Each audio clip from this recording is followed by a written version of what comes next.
It is July and we're crazy. We're traveling everywhere. And I'm guessing you are too. Schedules are nuts, days are long, things are just all over the place. And, sometimes we're craving that routine, but we're like, oh, we're in it, we're having fun. Here's what I'm excited about. Today, we're going to be talking about empowered eating and how to pull empowered eating into your crazy, chaotic, travel filled summer, whether you're traveling across town to the grocery store or across the world. I've got some tips for you. But we also have something really special coming up for you. We are launching the Real Reset podcast series, and that's going to start the first Monday in August. So here's a sneak peek on what you can expect. As we come off of a busy summer and step into a new season, I think we're all looking for a little reset. But what if this was the moment you actually broke the all or nothing cycle? Imagine waking up with energy regardless of the season you're in and feeling not just comfortable, but confident in your body, confident enough to wear the outfit and finally understand how to balance taking care of yourself so it isn't selfish, but it actually allows you to fully show up for the people that you love. That is exactly why I created this podcast, The Real Reset. Together, we'll unpack why what used to work isn't working anymore, the biggest lies we've been told about weight loss, nutrition, and hormones, and how your body has been communicating to you all along. Because, my friend, your body isn't broken, it just has a story to tell. You'll find new podcast episodes dropping every week this month, but that's just the beginning. Together, we're creating a reset that goes beyond the all or nothing approach, a rooted reset built to last even through the holidays. You'll find that here in the series through the resources sent to your inbox and in our live Real Reset Masterclass happening on September 2nd. Be sure you're following along and get all the resources sent straight to your inbox by joining the reset. You'll find the link to join in the show notes. Because, my friend, it's time to reconnect, restore, and reclaim. Your Real Reset starts now. Welcome to July. Has it been crazy for you? Because it's been a little crazy for me. And one of the reasons it's been so crazy is all the places we've been going. Sometimes it's just to the grocery store 3 times a day. Sometimes it's up to grandma and grandpa's house. Other times we're going on some really fun trips. But one of the things I know about this season is that most people have schedules that are chaotic and all over the place. And so today I'm so excited to talk about some quick travel tips and how empowered eating fits into the travel season. If you are joining us again, I'm so glad you're here. Hi, welcome back. If you're new, welcome. Welcome to Empowered Eating. Either way, I want to do a very quick overview of what empowered eating is, because it's really going to set the stage for how we talk about food in this travel season. So empowered eating, in short, is looking at food through a 3-part lens. And those 3 parts are your values, nutrition science, and biofeedback. I think all 3 are very important. We get a lot of the nutrition science piece in today's world. And I think that's why we're so overwhelmed. We get all the things of like, eat more protein, balance your hormones, do all this for anti-aging, but we forget to filter those through first and foremost, what's important to us and what we value. And then second, what our body actually says about all of that. And so it's important to look at food through all 3, and especially when it comes to the travel season. Now, my values are faith, family, fun, and impact. So that is how I shape my food philosophy, is through those 4 values. So when it comes to travel season, you better believe my fun factor is high, and that is important to me. So the way I approach trips is I am looking for how can I maintain my nutrition and my health so that I have enough energy to keep up with all the fun. And also, how can I have fun with my food? So I don't tend to be one of those that looks at like, how do I eat the healthiest possible on vacation? Because that doesn't really fit into my value system. Now, that's not to say that's how you work. You might be someone that feels better in routine and predictability. And if that's you, guess what? Coming up with a plan is going to be just as important as like packing enough underwear for your trip. So first and foremost, we have to look at our values and how we want nutrition to fit in this travel season. The second is nutrition science. So I have a couple really quick nutrition tips that I think everybody can use on any trip. Again, whether you're going across the town to the grocery store or flying across the world to an amazing adventure. And that is looking for what nutrition pieces can I take with me that have the highest return on investment. I'm looking for little practices that have the highest ROI, because when I'm on a trip, I want to be having fun. I want to be doing all the things. I don't want to be worried about all the macros and, getting all my supplements, but I do want to take things with me that help me optimize my energy and get the most out of it. Things with the highest ROI. The things that I find to have the highest return on investment when you're traveling is bringing along something that provides fiber and something that provides protein. Those two things tend to be the primary nutrients that take a major hit when we travel. It's really hard to eat a lot of fiber when we have access to a grocery store and a fridge and control over all of our food. It's so much harder when we're going out to eat, or we're staying with friends or family, or we're at we're at the demands of other people's schedules. It gets tricky. So fiber is something that I highly recommend most folks take with them. My personal favorite is these sun fiber packets. They're great for travel because they come in a single serving packet. You can adjust them if you want to give your kids some. What this is a prebiotic and a probiotic. And if you've been here before, I love my gut health. I love taking care of my gut bugs. This sun fiber supplement is such a great way to do that. It gives a 5-gram fiber bump alongside a probiotic just to keep my gut nice and healthy while I travel, keep my immunity up. And like I said, it comes in these single serving packets, so you can pack them really easy and then adjust them if needed for your family. So this is one I recommend to most folks I work with. The other is a good protein bar. Protein has a high ROI. When you start hitting your protein targets, you feel it in a few days. But the reverse is also true. When you don't eat your protein targets, you feel it in a few days. And so that's something I also like to take with me because it has that high return on investment. So I will pack my favorite protein bar right now. That protein bar is those David's protein bars. I think they're great. They tend not to melt as fast as some of the other ones.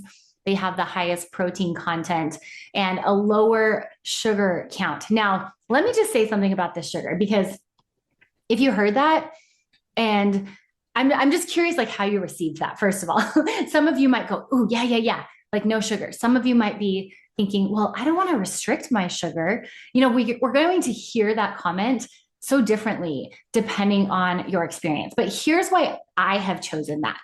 Because I know when I am out and about on any trip, cross town to the grocery store or across the country, I love serving vanilla lattes. I love getting a vanilla latte at a local coffee shop. Again, whether it's just across town or in another state, in another country, because to me, that is something that is a part of the fun and the trip. So what I have found to be really helpful is having these protein bars that provide just protein, not a lot of carb or sugar. And then I get my sugar and my carbs from that latte. And it's a great combo and it sets me up for an amazing snack. That is how I have figured out how to provide a little bit of nutrition while still having fun on my trip. So for you, my question would be, how can you provide protein, and in what format do you need to provide that protein to give you the best bump? If you're not a sugar latte person, you might need a protein bar like a Barbells, which has some carbohydrate in it and protein. We're getting more of that 1-to-1 carb to protein ratio, which is awesome. But ultimately, we have to figure out what fits you and your style. But that's my style. Bottom line, I recommend most of my clients take some sort of fiber supplement, in particular, this sun fiber packet and a protein bar. It's got the highest ROI. Okay, that's the nutrition science. So we've got the values assessment where we think, okay, what do my values say about this trip and how do I want nutrition to fit in? We've got some nutrition science, finding at least a couple things to take with you that have the highest ROI for your trip. I typically recommend fiber and protein. And then number 3 is biofeedback. What does your body say? Now, this is where things can get a little, I'm going to call it rainbow colored, because there's not a one-size-fits-all answer. If you were to ask me a year ago, Jess, based on your values and your biofeedback, how do you approach eating on a trip? I would have told you this. I would have said, I live my best life. I like to go. I like to be fully in the moment, enjoy the food around me, and trust my body When I get back, I will hit my rhythms and routines again, and I don't need to worry about it while I'm on vacation. That is how I approached it. And I primarily approached it that way because of that fun value. Here's what's changed. In the last year, my biofeedback has dramatically shifted. And a lot of this is perimenopause. I feel those swings in hormones. I feel my sleep impacted. I break out like a teenager if I am not incorporating certain foods into my diet, or I'm adding in extra foods that just have an impact on my gut health. So this year looked a little bit different for me. And it is that I had just a bit more intentionality with my food. So, for example, we took the kids to Epic Universe this year. It was so fun. If you haven't heard of Epic Universe, it's the new Universal Studios. And oh my gosh, I don't even know how to tell you how much fun it was. I think Epic Universe will be what Disneyland was to us millennials. Like it will be to our kids what Disneyland was to us. It is so immersive. The experience is incredible. I mean, Harry Potter world, How to Train Your Dragon world. That's not what it was called. Oh, Isle of Berk. That's what it is. The Isle of Berk. They had Dark Universe and Mario World. Oh my gosh, Mario World. My boys were in heaven. I was like overstimulated to the max. I mean, imagine being inside a Super Mario video game. That is what's happening. You've got little kids like running around, punching question mark box. Ding, ding, ding. It's wild. So, anyways, we went to Epic Universe, and one of the things I typically do when I go to these places is I look up like what are all the foods I need to eat. So we got the list of foods we need to eat in Epic Universe, and it consisted of like the butterbeer crepe from Harry Potter World, the pineapple Donkey Kong float, which was literally pineapple Dole Whip in pineapple juice in a cone with like caramel sauce on top. I mean, this thing probably had hundreds of grams of sugar, but it was really cute. And this amazing like Donkey Kong barrel mug, the whole thing was there. So that was on the list. Steaks in Dark Universe. And then there were a few other things. So we got the list. And of course, we went and did all of them. And I think just a year ago would have said like, kids, you get one and dad and I are going to get another one. And we get two between the four of us because I would want to fully partake and have this.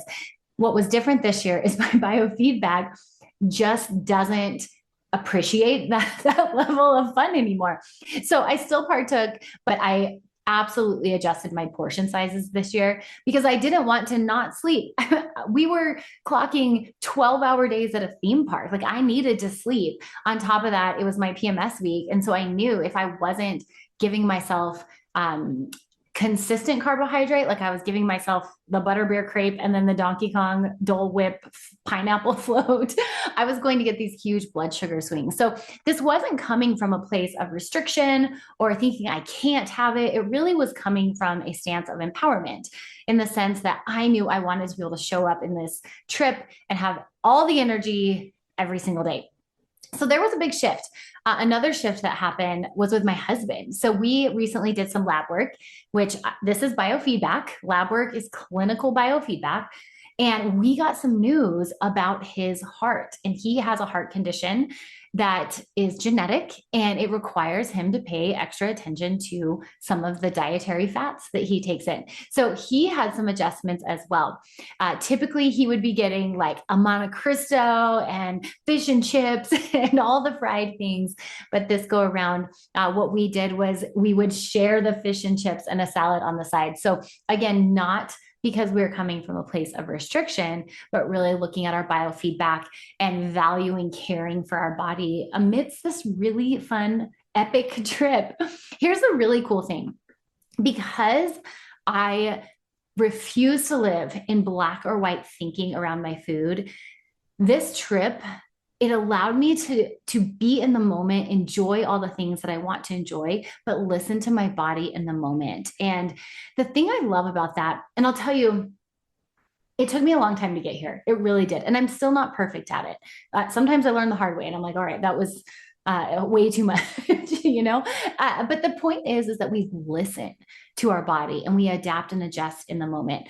And what was cool about doing that this trip is that even though it looked a little bit different, it really fine-tuned my ability to be present in the moment because I was listening to my body. And that kind of spilled out into other things. Like I was more present with my kids. I was more present in conversation with my husband. And ultimately, that is the beauty of biofeedback, is it's an invitation to be present and connected. So the next trip you are on, my invitation for you is to lean in and listen to that biofeedback. Be willing to get it a little wrong, because if you do, guess what? Your body's amazing and resilient, and you will bounce back. You might not feel good for the rest of the night, but you'll feel okay tomorrow. And then instead of sitting in shame or beating yourself up and thinking, oh my gosh, I'm just going to go crazy the rest of the trip and I'll reset when I get back, let's fine tune it right there. What can you do differently the next day so that you can get the most out of your trip, both in the sense of food, but also in the sense of being present and having the energy to fully show up. Okay, so quick recap on travel tips for you, because if you got another trip, I know you're going to want to take this with you. Number one, do a quick values assessment. How do you want this travel season to look according to your values? Number two, nutrition science. Let's grab a couple things that have the highest ROI. I recommend the fiber supplements, Sun Fiber, which if you're on my email list, I will include those in the email.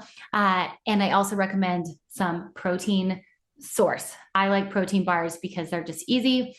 Some people like protein powders. Getting some sort of protein so you can have that quick protein snack. And then number three, listening to your biofeedback, adjusting in real time, and knowing that that might look different depending on the season of your life that you're in. And that's okay. That's just what we're here to do. All right, my friend, wherever you're going next, I hope you have an incredible time, and I hope you take empowered eating with you. We'll see you next time. Cheers and happy eating. Oh, I'm so glad you stayed here today, my friend. Don't forget, take at least one thing from today's episode and let's put it into action. One thing done over the next 7 days does far more than trying to grab about 1 million things and put them into practice all at once. That is where this real reset starts to take root. Don't forget, save your seat in our live masterclass on September 2nd. You can find the details in the show notes. All right, friend, I will see you next Monday. Until then, cheers and happy eating.